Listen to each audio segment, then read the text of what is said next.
That was terrible. Okay, so I'm basically getting back into things. It's been a month or so, probably longer, like a month and a half, that I haven't done like either of those moves, but I'm back into gymnastics, tricking, and then now let's move over there and do the hand hops.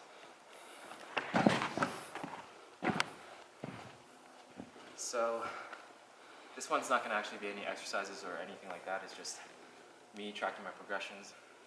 This is closer to just like a vlog, I guess. But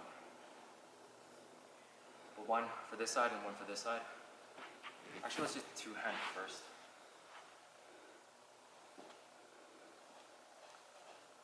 Okay.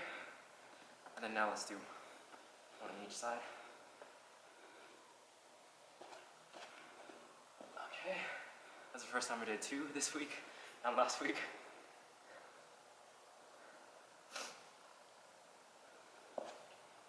Left side is still bad. One more time. I'm not coming off. That's okay.